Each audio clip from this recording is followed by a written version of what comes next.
The process of applying to art school can feel overwhelming, confusing, and endless. Questions you may be asking yourself are, how do I know if it's a good school?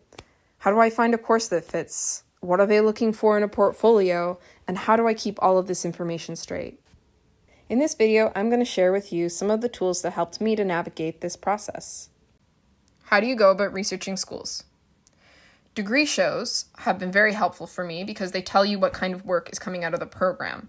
This can be found usually on the website, and it gives you an idea of what the graduates have been making the last couple years. The second thing is faculty. If they have any lectures or if they have their own websites displaying their work, this can give you an idea of the kind of people that you'll be working with. Another thing is the course descriptions on the websites will tell you if the program focuses on a specific kind of work, and if you're interested in that. The last piece of advice is to apply to as many as you can, whether you think you can afford to attend or not. You never know who will offer you scholarships, and large scholarships are particularly common in the United States because virtually no one can afford to pay the full price of tuition. Some schools will generally offer more merit scholarships than others. Many schools offer application fee waivers that you can ask for if the many fees present a financial barrier. This can usually be done through emailing admissions. Most schools require the same things in different packages: personal statement, artist statement, and reference letters. For your personal statement, answer the prompts they give you and mention why you want to go to that school's program specifically. This is where the research you did on faculty and the course's focus will help you. There's plenty of advice on writing artist statements for your work online. For your applications, be sure to follow the word limit for each school and proofread it multiple times. Tell the people you are asking for references well ahead of the deadline. In some cases, they will need to write a letter of support. In other cases, they will need to list their contact information so the school can contact them. But letters can take time to write, and you don't want to rush or bother the person recommending you. If possible, ask the person to be as specific as possible, as simply stating that you are a great student doesn't tell the reviewers much. For my applications, I created a spreadsheet detailing all of the necessary information that I needed to keep track of. I applied to over 25 schools, and this is the spreadsheet I used.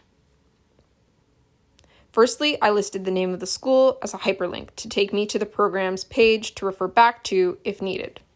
Then I listed the location of the program, type of degree, the application requirements, and this is the most important column because you can cross out items that you've already submitted or prepared for the application. I also listed the application deadline, if they require an SAT, the application fees they require, the links to the applications that you will have to refer back to, and your application status. Next comes the section that has more to do with deciding between schools once you've already applied.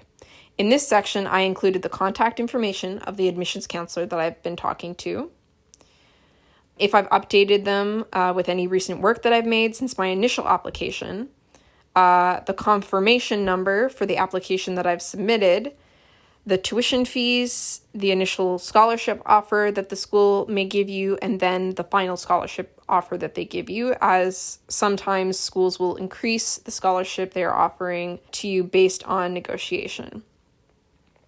Finally, I calculated what's left of the tuition to pay, the residence cost, the food cost, and the total cost. This section is really only necessary once you've received the offers from the schools and you need to compare them. To organize my application materials, I used a folder on my desktop called Applications, and in it I included separate folders for my portfolio materials, my personal statements, my CV, my artist statements, and in the artist statements folder, I have artist statements on individual works that you'll have to submit for slide room, and a broader, shorter statement and longer statements because each of the applications have different word count requirements. To walk you through how to think about structuring your portfolio, I will show you the portfolio I applied with a couple years ago. It took me around 2 years to complete, and it primarily consists of painting with some sculpture and photography included. If your work relies heavily on scale and you have installation shots of it, it is generally best to start with that to give the reviewers an idea of what they are looking at. If scale isn't a key factor in your work, just start with one of the strongest pieces. After that comes the body of your portfolio. For the order of these projects, I essentially grouped works that were conceptually connected and of the same medium. If the school allows it and you need more room to fit all of the works you would like to include in the limited number of slides they give you, creating a diptych in Photoshop can help. For the last couple slides, it is best to finish with the strongest and most recent work so that reviewers can see the progression of your work. Start the application process as soon as you can. They take much more time than you might think, and keeping track of the deadlines on your spreadsheet can help with this. Most art schools start having application deadlines November of your final year of high school and continue until February. So you should aim to have most of your application materials ready by early November. The last schools will email you with a decision around May. Remember to read and follow the rules on these applications really carefully because they can automatically reject you if you break any of them. Include your best work in the first and last slides. Avoid including anything that might be a copy of someone else's work on the internet, as they really want to hear about what you do, what you're interested in your own voice. Get advice from a friend or a teacher who has perhaps helped other students structure their portfolios if you are feeling unsure about how to order the works or what to include. Make sure the documentation of your work is presented well. I found taking the work outside on a sunny day was the easiest way to get an even light. If they fit, you can put them on a sheet of plywood painted white and shoot them that way. The United States has a system called the Common Application.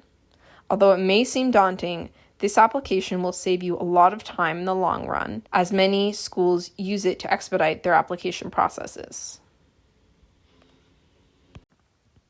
Using the tools I've gone over in this video, I was able to apply to over 25 schools. As you apply to more schools, you will find that it gets easier. This process is confusing and incredibly time-consuming for everyone, but if you prepare your application materials well and organize your time effectively, you'll get through it. Thank you for listening, and good luck on your applications.